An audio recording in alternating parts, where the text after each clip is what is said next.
사람이 땅 위에 번성하면서 하나님의 아들들이 사람의 딸들의 아름다움에 빠져 자기들이 좋아하는 여자를 아내로 삼았습니다.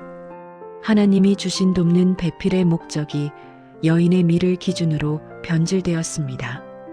여호와께서 사람을 지은 것을 실망하시고 세상을 심판하기로 작정하셨습니다. 그러나 절망 가운데서 생명의 빛을 비추셨습니다. 인문학 성경 산책 창세기 6장 1-22.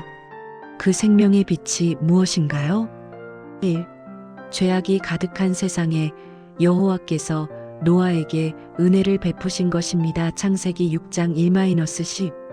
노아 당시의 세상은 어떤 상태에 처해 있었나요? 하나님은 온 세상이 그의 영광과 그를 아는 지식으로 충만하길 원하셨는데 오히려 세상은 죄가 보편화되고 죄악으로 가득하게 되었습니다. 하나님께서는 세상을 어떻게 보고 계셨나요? 하나님은 타락한 세상을 보시고 땅 위에 사람을 지으셨음을 한탄하셨습니다. 범죄하고 타락한 인간이 세상을 죄로 가득 차게 하는 것을 보고 근심하십니다.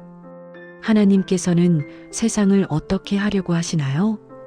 홍수 심판을 통하여 사람들의 생명을 거두어 가시겠다고 말씀하십니다. 사람들이 육신이 되었기 때문에 하나님의 영이 영원히 사람과 함께 하지 않을 것이라 하십니다. 여호와께서 창조한 사람을 지면에서 쓸어버리겠다고 하십니다. 하나님은 온 우주적인 심판을 결심하십니다. 온 세상 만물을 다스리도록 창조된 인간의 범죄로 말미암아 온 세상의 피조물이 고통을 당하게 되었습니다. 절망의 순간에 여호와께서 노아에게 은혜를 주심으로 이 아들이 아니하리라는 소망을 이루십니다. 노아를 통하여 새로운 희망의 역사를 시작하십니다. 이 은혜 입은 자를 통하여 세상이 신앙의 공동체를 이루어 생명을 보존하려고 하십니다. 창세기 6장 1-10. 여호와께서 그 생명을 보존하기 위해서 어떻게 하셨나요? 2. 세상을 심판하시는 가운데 여호와께서 노아와 언약을 맺으신 것입니다. 창세기 6장 11-22. 노아 족보를 통하여 노아와 그 후손들의 역사가 시작됩니다. 동시대인들과 달리 노아가 어떻게 하나님을 기쁘시게 하는 삶을 살고 있는지를 보여주십니다. 그는 당대의 완전한 의인으로 하나님과 동행하였습니다. 의인이란 하나님과 올바른 관계성을 맺으면서도 이웃과 바른 관계성을 가진 사람을 의미합니다. 당대의 완전한 노아는 하나님 앞에서 하나님의 뜻대로 살아가며 하나님과 동행하는 사람입니다. 노아가 의인이 된 것은 하나님과 함께 걸었기 때문입니다. 노아는 하나님 명령에 순종하는 삶을 살면서 새 아들을 낳았습니다. 하지만 당대의 사람들은 아름다운 옷을 입고 다니지만 그 속마음은 더럽고 밥 먹듯이 거짓말을 하였습니다. 마음이 부패하여 포악한 행동으로 나타났습니다. 이 땅에 사는 모든 혈육 있는 자의 행위가 부패하였습니다. 하나님께서 사람들을 땅과 함께 멸하시겠다고 하십니다. 하나님께서 노아에게 잣나무로 방주를 만들라고 하십니다. 홍수로 세상의 모든 피조물을 심판하실 때 노아와 언약을 세우셨습니다. 먼저 가족들을 방주로 들어가게 하십니다.